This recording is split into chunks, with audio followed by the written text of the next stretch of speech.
Welcome to the Hello Origami Crane tutorial. Now the crane starts with a standard square base, which we'll make here.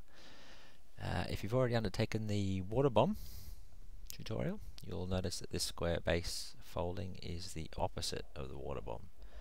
So whereas before this particular fold would have been a mountain fold, it's now a valley fold, and the diagonals will be the opposite as well.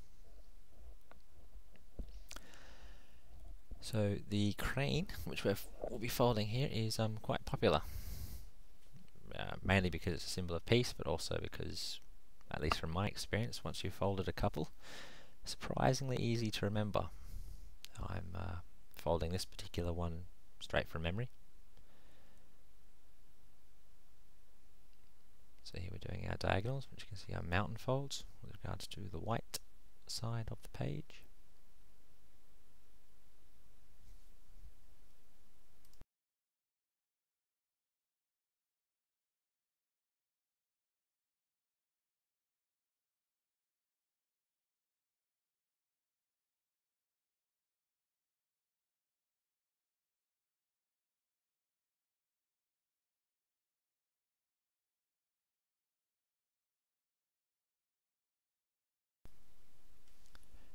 So there's the basic folding done, and now we have to create the base.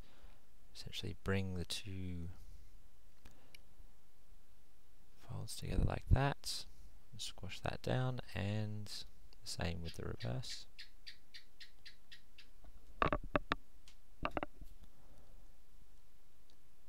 And we have our square base. It's quite simple. You can see how the folds came together just at the bottom there.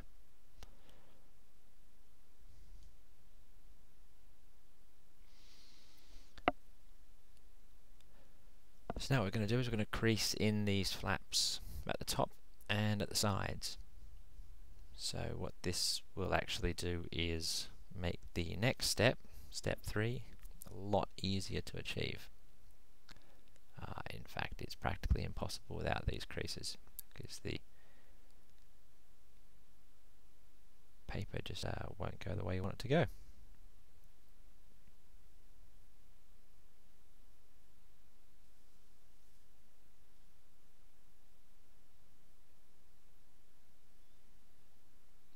So that's the two sides there.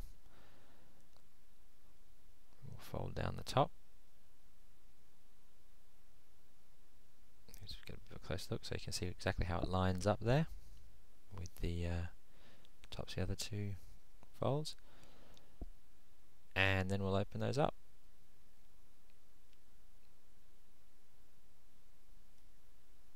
Now, this is more complex a fold than what you've seen in the other ones. Here we're going to essentially take this piece out and push it upwards, bringing the sides of it inwards to meet in the center. Take a bit of practice the first time to get the paper to go exactly the way it needs to, but you know, practice makes perfect. But you can see here how they almost fold in on their own thanks to the creases that we did in step 2. Just need to give them a helping hand to make sure that the creases are nice and straight.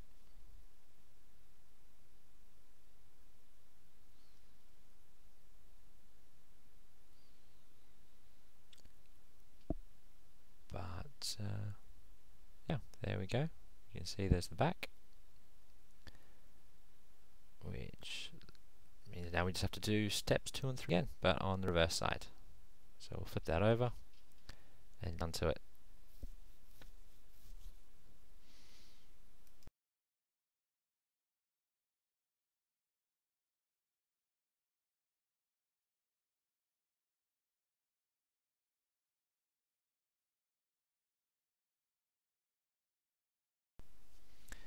Now what's good about this second try is you can actually see here how the creases relate to the petal fold that we saw before.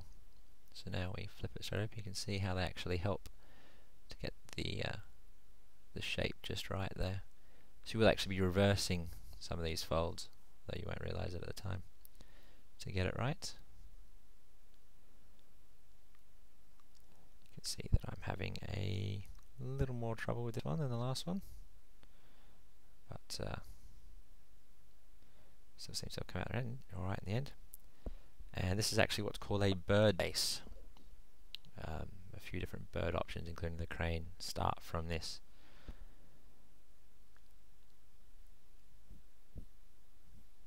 So from here we fold in those lower edges. It's a fairly distinct part of the crane, and you'll notice the diamond shapes that it creates when you make the fold. So you need to do this on all four of those edges, lower edges, on the front and the back. So just speed that up, shall we?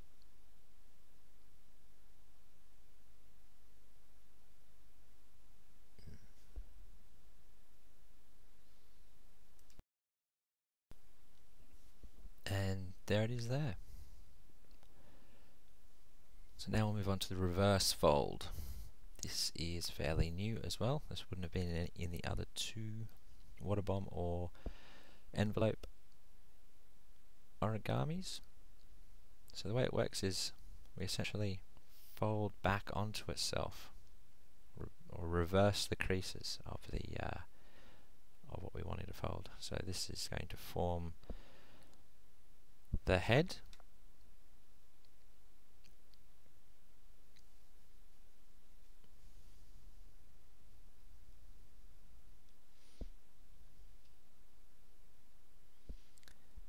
and you can see there how that's worked with the reverse fold. Now I'll just quickly do the back, the tail, and we're nearly done. All we need to do now is do another reverse fold to fold the head. Don't think this is going to be too easy, but we'll do our best. Near enough is good enough, I think. Should do it, and then we then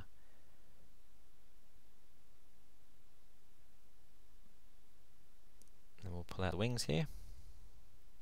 You notice how the body just opens on its own, which is splendid. Don't pull too hard, or you'll tear the paper. But there we have it, a finished crane.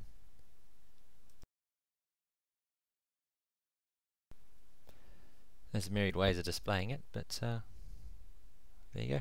Thanks for watching this video.